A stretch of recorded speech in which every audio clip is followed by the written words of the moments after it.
आध्यात्मिक कहानियाँ। नमस्कार दोस्तों, स्वागत है आप सभी का एक बार फिर से तहे दिल से आपके अपने पसंदीदा YouTube चैनल आध्यात्मिक कहानियों में। दोस्तों, आज हम आपके समक्ष प्रस्तुत करने जा रहे हैं सिंहासन बत्तीसी की 25वीं कहानी, त्रिनेत्री पुतली की कथा। एक के बाद एक करके लगभग 24 पुतलियों ने राजा भोज को महाराज विक्रमादित्य की कहानी के जरिए 24 गुणों के बारे में बता दिया था, जिसे जानकर वे बहुत ही हर्षित हुए। इसके बाद बारी थी 25वीं पुतली की। जैसे ही राजा भोज सिंहासन की ओर बढ़े, उन्हें 25वीं पुतली ने रोक लिया और कहानी के माध्यम से महाराज विक्रमादित्य के एक और महान गुण के बारे में बताने लगी।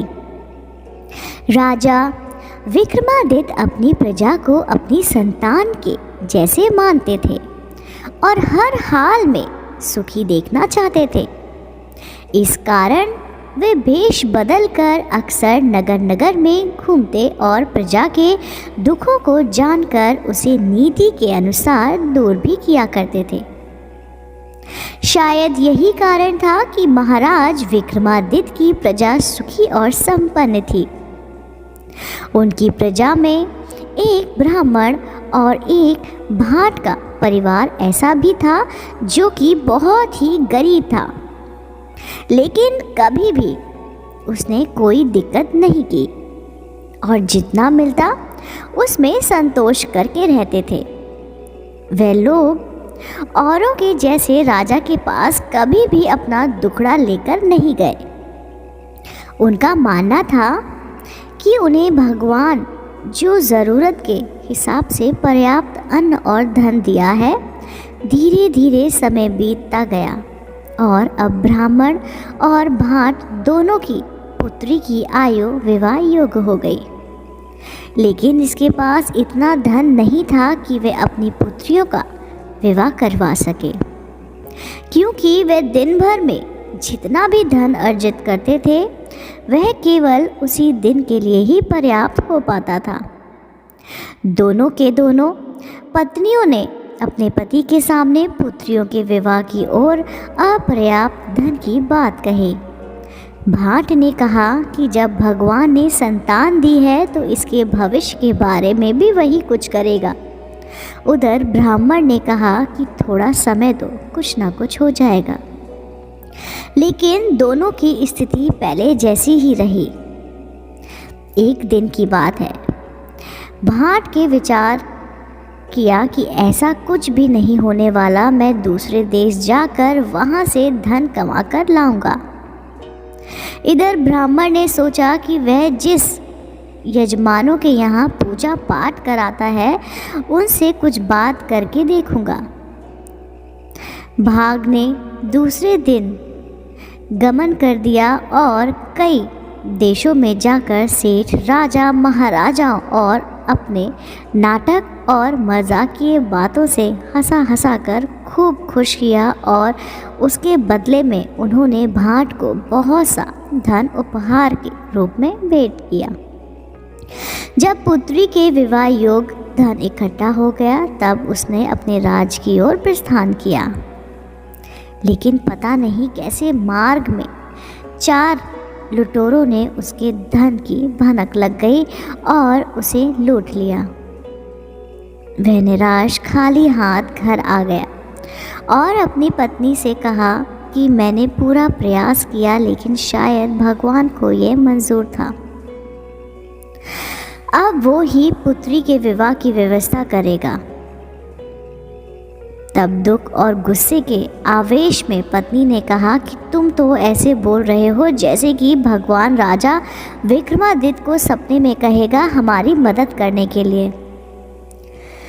भगवान ने कहा, क्या मालूम ऐसा ही हो। महाराज विक्रमादित्य ने भाट की बात सुन ली और हंसते हुए आगे बढ़ गए।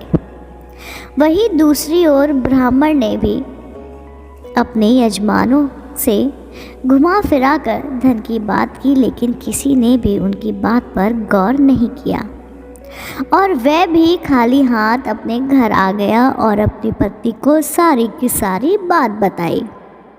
तब पत्नी ने कहा, अब भगवान कुछ नहीं करने वाले, आप कल महाराज विक्रमादित्य के पास जाकर उनसे ही मदद की गुहार करो। तब ब्राह्मण ने कहा कि मैं ऐसा ही करूँगा और कल ही महाराज विक्रमादित्य से मदद की प्रार्थना करूँगा। दूसरे दिन सुबह सुबह ही महाराजा विक्रमादित्य ने 2 सैनिकों को भेजकर ब्राह्मण और भाट को दरबार में बुला लिया। महाराज ने भाट को 10 लाख स्वर्ण मुद्रिकाएं दी और विवाह की शुभकामनाओं के साथ विदा किया। वहीं दूसरी ओर ब्राह्मण को केवल 10,000 स्वर्ण मुद्रिकाएं देकर ही विदा कर दिया। तब महाराज से एक दरबारी ने पूछा कि महाराज, आपने दोनों में भेदभाव क्यों किया?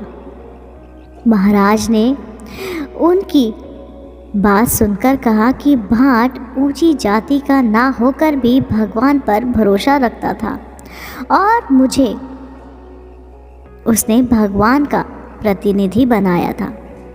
वहीं ब्राह्मण को भगवान के ऊपर पूरा भरोसा नहीं और उसने भगवान के स्थान पर मुझ पर भरोसा किया, इसलिए मैंने उनकी इंसान के जैसे ही मदद की। दरबारी ने महाराज की नीति पूर्वक की बहुत ही तारीफ की और अपने अपने स्थान पर बैठ गए। इतना कहकर 25वीं पुतली ने राजा भोज से कहा कि कहो राजन, क्या आपके अंदर भी महाराजा विक्रमादित्य के जैसी नीति से दूसरों की मदद करने वाला गुण मौजूद है? यह सुनकर राजा भोज ने अपना सिर नीचे कर लिया और 25वीं पुतली भी अन्य पुतलियों के जैसे वहाँ से उड़ चली। कहानी से हमें क्या सीख मिलती है? हमें ना सिर्फ न्याय बल्कि दूसरों की मदद की नीति से करनी चाहिए, जिससे वे हमारे द्वारा दी गई मदद का गलत फ़ायदा ना उठा लें। दोस्तों, उम्मीद करती हूँ आपको मेरे द्वारा सुनाई गई सिंहासन बत्तीसी की 25वीं कहानी त्रिनेत्री पुतली की कहानी पसंद आई होगी। तो आप मेरे चैनल आध्यात्मिक कहानियों को तुरंत लाइक कीजिए, शेयर कीजिए और सब्सक्राइब करना बिल्कुल ना भूलिए। मैं आपको मिलती हूँ ऐसे ही धार्मिक और पौराणिक कहानियों के साथ आपके अपने चैनल आध्यात्मिक कहानियों पर।